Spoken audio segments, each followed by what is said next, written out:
Olá amigos, tudo bom? Mais uma vez aqui retomando os nossos vídeos sobre crenças, curiosidades do mundo das religiões.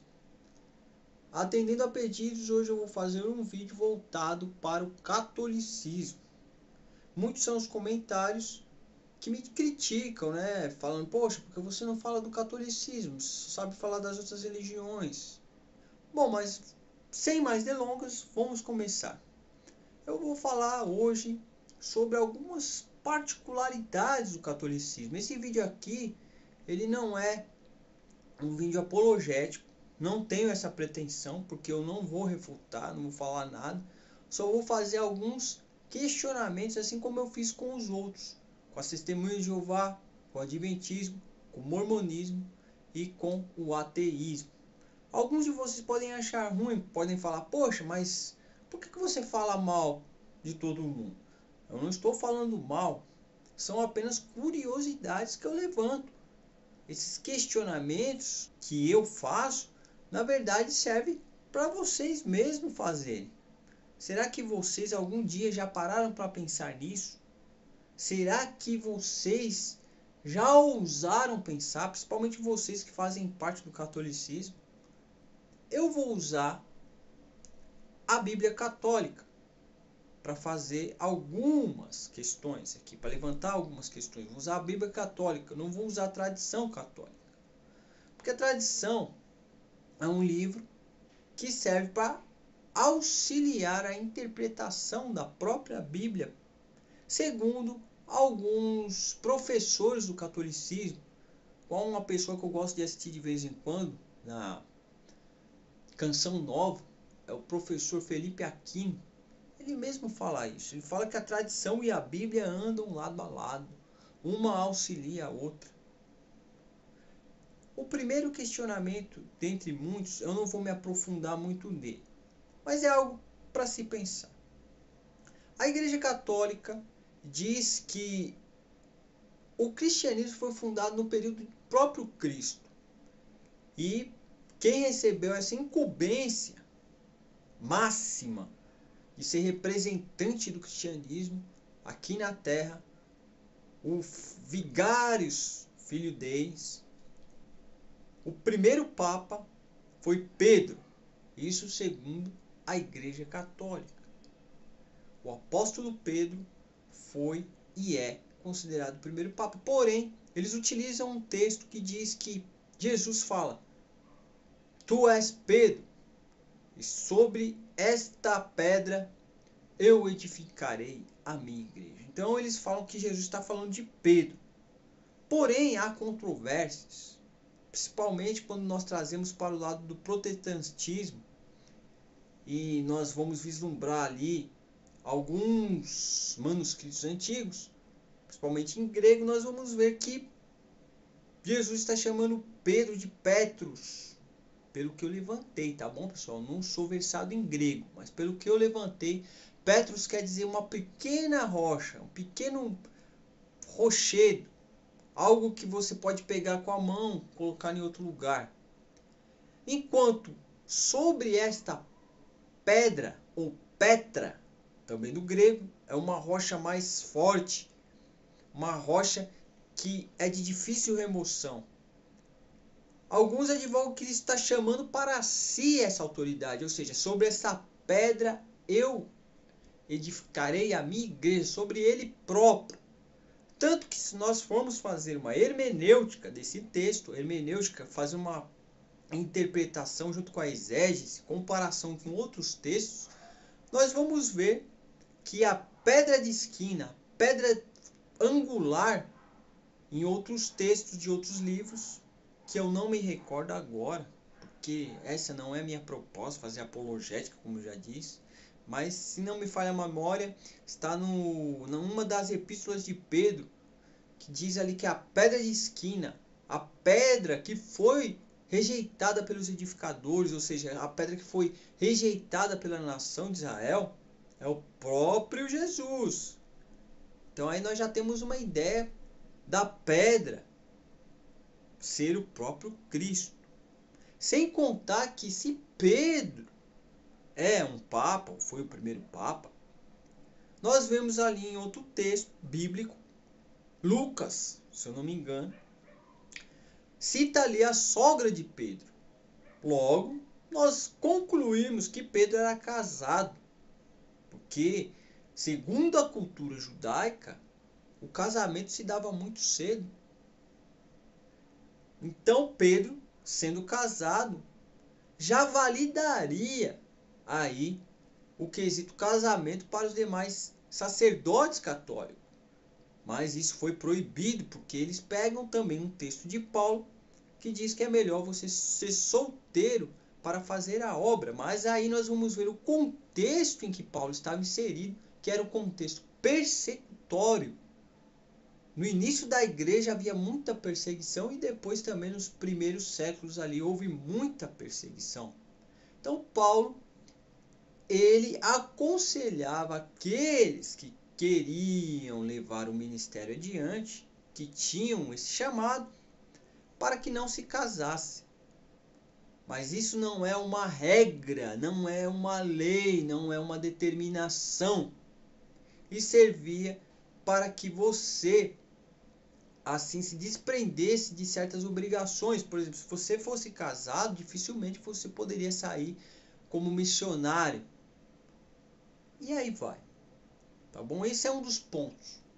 Pedro ser o primeiro papa e o casamento aí. Por quê? Por que não? Por que não o casamento?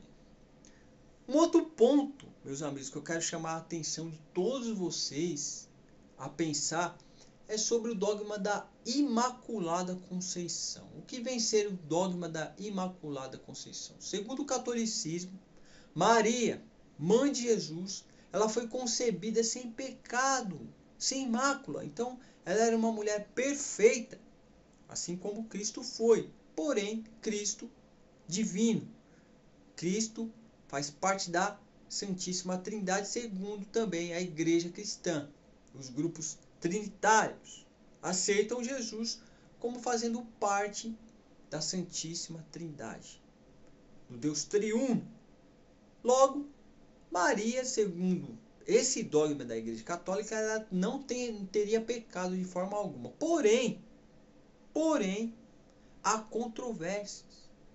Segundo a Bíblia, aqui, Bíblia Católica, tá? Vou usar a Bíblia Católica, a Bíblia Ave Maria. Eu tenho outras Bíblias católicas também e a Bíblia TEB, que é a tradução ecumênica. Mas eu vou usar essa daqui porque ela é muito mais católica. Ela é católica. No Evangelho de Lucas, no seu capítulo de número 1, a partir do versículo, né, número 46, nós temos o Cântico de Maria. Todos os católicos conhecem o Cântico de Maria. Então, na Bíblia Católica aqui diz o seguinte: minha alma engrandece o Senhor. Meu espírito alegra-se intensamente em Deus, meu Salvador. Então nós podemos analisar aqui Maria se coloca numa condição de que precisava, assim como os demais, de um Salvador. Quem precisa de Salvador? Quem que precisa de Salvador? Aquele que tem pecado, não é verdade? Pelo menos é assim que eu vejo.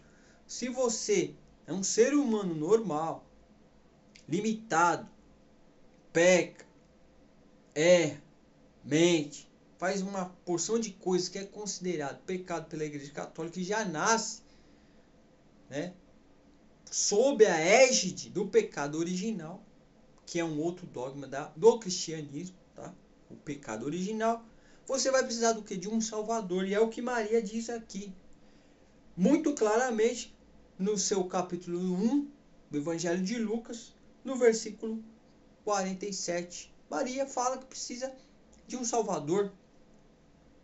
Então aí, meus amigos, se a Igreja Católica tem a Bíblia como palavra de Deus, um livro inspirado, e Maria está falando que precisava de um Salvador, logo nós concluímos que ela tem pecado, ou tinha pecado. Esse é um segundo ponto para vocês refletirem.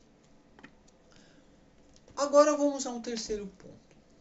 Esse ponto aqui eu acho bastante interessante. A questão dos milagres. No Novo Testamento nós vemos ali vários milagres que são relatados. Jesus, por exemplo, ele consegue fazer ali a multiplicação dos pães e dos peixes. De poucos pãezinhos e 2 peixinhos, ele consegue alimentar uma grande multidão de mais de 5.000 pessoas. Isso é um milagre. Isso é o que? Quebrar todas as leis que nós conhecemos, da física, da química, todas as leis conhecidas. Então é um milagre grandioso, por sinal. Nós vemos também casos de ressurreição, como por exemplo Lázaro, que após vários dias ali dentro da cripta, já cheirando mal, apodrecido, ele ressurge dos mortos, como se nada tivesse acontecido. O próprio Jesus ressuscitou após 3 dias e 3 noites. Ele ressuscitou segundo o relato bíblico. Segundo o relato bíblico, tá bom, pessoal? Prestem atenção na lógica. Nós vemos vários outros casos de ressurreição no Novo Testamento. A mulher do fluxo de sangue, um dos casos muito conhecidos aí, e também é um relato que dá margem para diversos tipos de pregações, que eu mesmo já ouvi. Pastores que pregam sobre esse milagre, sobre a persistência dessa mulher que sofria 12 anos de uma hemorragia, que o texto não é claro, não fala o que ela tinha, mas ela tinha uma grande hemorragia que levou, segundo alguns, ela a gastar tudo que ela tinha atrás da cura e não conseguiu. Então, ela, através de muita perseverança e fé, ao tocar nas vestes de Cristo, ela foi instantaneamente, note, instantaneamente curada. Agora nós vamos reportar ao Antigo Testamento, nós vamos ver outros milagres grandiosos, como por exemplo, o milagre da travessia do Mar Vermelho. O povo sai ali do Egito e passa no meio do mar. Nós já vemos aí vários filmes falando sobre isso, quadros que são pintados, aquelas paredes, né, enormes, e aquele povo passando pelo meio do mar. Tem casos também isolados de milagres tão extraordinários que merecem também a atenção que aconteceram no Antigo Testamento. Elias, por exemplo, ele foi arrebatado, ele não viu a morte, ele subiu num grande redemoinho, segundo o relato bíblico, ele foi arrebatado. Enoque, um outro caso também de arrebatamento. Nós vemos ali anjos que descem e destroem por completo exército, com mais de 180.000 soldados assírios que foram trucidados, segundo o relato do livro de Reis. Eu não sei se é o primeiro ou o segundo livro de Reis que fala esse relato extraordinário. Aonde eu quero chegar? No catolicismo hoje, nós vemos milagres, casos que são considerados milagres, que em minha visão de leigo, tá? Eu não quero ofender ninguém, eu só quero chamar vocês à reflexão. Na minha visão de leigo, eu não vejo como um milagre. Milagres são esses que eu acabei de relatar. Por exemplo, pedaço de pão que se transforma em sangue, que dizem ser o corpo de Cristo, e fica ali isolado. Qual a finalidade disso? Me desculpem a minha sinceridade, mas qual a finalidade comparado com os milagres que eu acabei de mencionar? Corpos de pessoas que não se corrompem, que não entram em estado de putrefação, que não se decompõem. São considerados também milagres. Mas qual a finalidade? Quero lembrar também, para fazermos uma reflexão a respeito da época obscura da história, que é considerado como a Idade Média. Embora tenha teólogos que tentem passar um pano nisso, teólogos católicos, e eu já vi. Poxa, aí, pelo amor de Deus, né? Contra fatos não há argumentos. As pessoas tentam defender algumas atitudes da igreja, que é claro que a igreja errou no passado. João Paulo II pediu até perdão. Aí entra em questão também o caso da infalibilidade papal. Se o Papa não erra, se o que ele diz então como os outros papas puderam errar? Há casos de papas que tiveram filhos, papas que fizeram atrocidades. Enfim, não é muito complicado as pessoas acreditarem que um homem não pode errar. Isso é muito complicado. Todos nós, enquanto humanos, erramos. Ninguém é melhor que ninguém. Ninguém recebe uma iluminação maior do que ninguém. Pode ser considerado uma pessoa mais iluminada que a outra nessa terra. Da mesma sorte, grupos pseudo-cristãos também, que são considerados seitas, como eu já citei nos outros vídeos, têm nas suas práticas, nas suas regras de fé, que considerar os seus líderes como pessoas que foram inspiradas por Deus de alguma forma, receberam uma iluminação transcendental, iluminação maior do que os demais, como o caso do Adventismo, com a senhora White, ou do Jeovismo, Russell, e aí vai. Mais recentemente, nós podemos ver aí outras atrocidades que foram cometidas por líderes supostamente iluminados, como o caso da Guiana Francesa, o Jim Jones. Será que é assim mesmo? Será que eu estou certo de me deixar conduzir por essa visão de Deus, como me é apresentado? Bom, a princípio é isso. Pelo menos é isso que me veio na mente. E até nosso próximo vídeo, falando, quem sabe, de mais algumas coisas que eu acho exóticas dentro das religiões, perguntas e respostas, e assim vai, tá bom? Tchau, tchau.